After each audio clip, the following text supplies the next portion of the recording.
Hi students, in my last video, I was telling you guys about the placement slowdown that all of us are facing this year.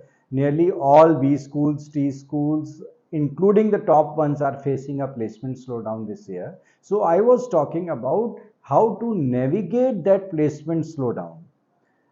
Now here, one more thing that I am being continuously asked by my students is the students who are going to graduate next year, who are going to face placements next year.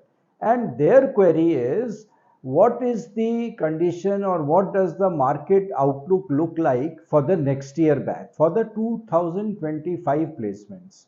So today I'll cover some points which talks about 2025 placement outlook. So the question whether the current placement slowdown will affect the placements of the 2025 batch is a very pertinent question. And my answer, a one word answer is yes, it would be affecting the placements of the 2025 batch also. And here are a few reasons why. Number one, the current batch, there would be some students who are unplaced. Normally, MBA placements start in the month of October, and also till October, some of the students would still be unplaced of the 2024 batch. And they would be competing for jobs that are available in the market. So when the 2025 batch is facing placements this year, you are competing not just with your batch, but also with the previous batch. Number two reason is that the current placement scenario and the market slowdown is due to global conditions. And global conditions don't change overnight. And we are not seeing the various wars that we are seeing, the various reasons that we are seeing for these global market conditions. They may last, God forbid, but they may still last till October, which means that the scenario is not going to change much. And third reason is that companies are a little cautious.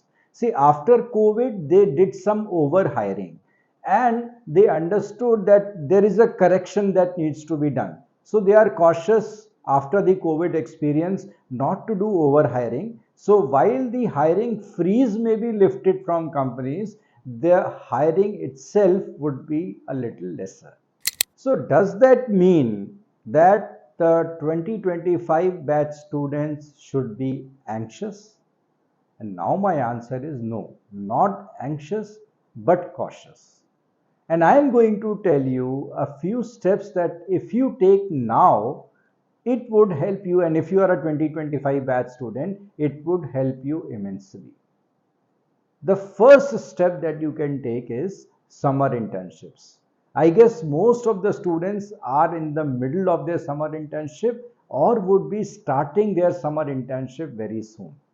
So if you perform well in your summer internship and you get a PPO, that is the best bet, because then you don't have to compete in the placement season.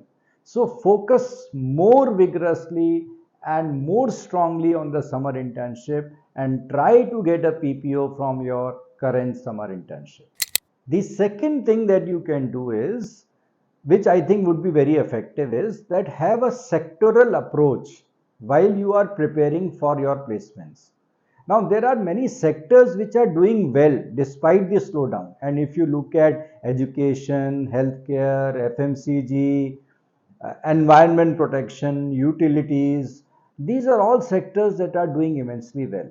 So when you are doing your placement preparation, prepare and focus more on how to prepare for these particular sectors, and also keep a tab on what are the jobs available in these sectors which are growing. Third, take your placement training very, very seriously this year. Most good institutes conduct placement trainings before the start of the placements, but I have seen many students taking it a little lightly. Now, this is not the year, because the sooner you get placed, there, as I said, there would be increased competition. So the sooner you get placed and the better prepared you are, it would be helping you a lot in your placement. The fourth thing that you can do is research meticulously about the companies you wish to be hired for. especially when I said follow a sectoral approach. Now once you identify the sectors which are hiring, then you should look at the companies that are hiring in that sector and research well on them. See, I tell always my students that if you have researched about the company before going for the interview, it is like half the battle won. So that would be a key factor. Fifth thing is build a very strong social media presence.